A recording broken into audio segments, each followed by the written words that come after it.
അപ്പോൾ ഇതാ വറുത്തരച്ച് ചിക്കൻ കറിൻ്റെ റെസിപ്പിയാണ് കേട്ടോ. അപ്പോൾ അതിനായിട്ട് ഞാൻ ഇതാ ഉള്ളിയും തക്കാളിയും കുനുകുന അരിഞ്ഞെടുക്കുന്നുണ്ട്. പിന്നെ പച്ചമുളക്, ഇഞ്ചി, വെളുത്തുള്ളി ചതച്ചെടുക്കുന്നുണ്ട് കല്ലിൽ.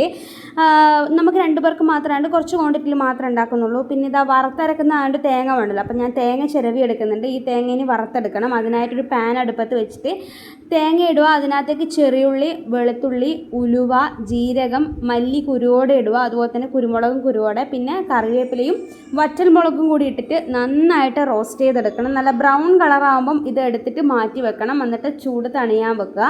ആ ടൈം കൊണ്ട് നമുക്ക് ചിക്കൻ്റെ മസാല തയ്യാറാക്കിയെടുക്കാം. അതിനായിട്ട് വെളിച്ചെണ്ണ ഒഴിച്ച് ഞാൻ ഉള്ളി വഴറ്റിയെടുക്കുന്നുണ്ട്. കുനുകുന അരിഞ്ഞ ഉള്ളിയാണ്. നന്നായിട്ട് ചെറുതായിട്ട് അരിഞ്ഞാലും നല്ല ടേസ്റ്റ്. ഞാൻ വെലിങ്ങനെ അരിയുന്നത് എനിക്കിഷ്ടമല്ല, അതുകൊണ്ടാണ് ഞാൻ ഇങ്ങനെ അരിഞ്ഞത്. അപ്പോൾ വഴറ്റിയതിന് ശേഷം പച്ചമുളക്, ഇഞ്ചി, വെളുത്തുള്ളി ഇട്ട് കൊടുക്കുക. കളർ മാറി വരുമ്പം എന്നിട്ട് നന്നായിട്ട് ഇളക്കിയതിന് ശേഷം പൊടികളാണ് ഇടുന്നത്. ആദ്യം ഉപ്പിട്ട് കൊടുക്കുന്നുണ്ട്, പിന്നെ മഞ്ഞൾ പൊടി ഇട്ട് കൊടുക്കുന്നുണ്ട്, മുളക് പൊടി, മല്ലിപ്പൊടി, ഗരം മസാല, ചിക്കൻ മസാല, ഇത്രയാണ് ഇടുന്നത്. ഇത്രയും പൊടികൾ ഇട്ടിട്ട് നന്നായിട്ട് റോസ്റ്റ് ചെയ്തെടുക്കണം, ഇളക്കിയെടുക്കണം. അതിൻ്റെ പച്ച മണം മാറുന്നത് വരെ നന്നായിട്ട് വഴറ്റണം.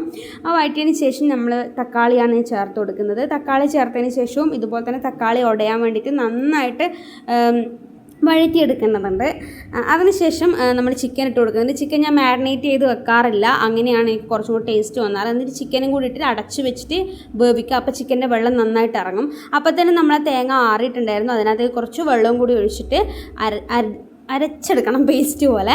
അധികം കുറേ എണ്ണ ചേർക്കുന്നത് കാണാം. ഞാൻ അത്ര എണ്ണ വറുത്തരച്ച് തേങ്ങയിൽ ചേർക്കാറില്ല.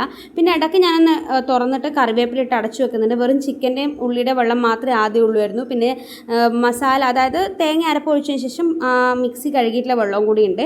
അപ്പോൾ ഇതാ ഏകദേശം നമ്മൾ ചിക്കൻ കറിൻ്റെ ഫൈനൽ സ്റ്റേജ് എടുത്തിട്ടുണ്ട്. ലാസ്റ്റാണ് മല്ലിയില ഇടാവൂ, എന്നാലേ അതിൻ്റെ ഫ്ലേവർ വരുള്ളൂ. അപ്പോൾ ഇതാ നമ്മൾ ചിക്കൻ കറി ആയിട്ട് ഇനി ഇത് ചോറിൻ്റെ ഒപ്പമോ അല്ലെങ്കിൽ ചപ്പാത്തിൻ്റെ ഒപ്പമോ എന്ത് ഒപ്പം വേണമെങ്കിലും സെർവ് ചെയ്ത് കഴിക്കാൻ നിങ്ങൾ ട്രൈ ചെയ്ത് നോക്കണം. നല്ല അടിപൊളി ടേസ്റ്റാണ്. അപ്പോൾ ഈ വീഡിയോ അത്രയേ ഉള്ളൂ. ബൈ.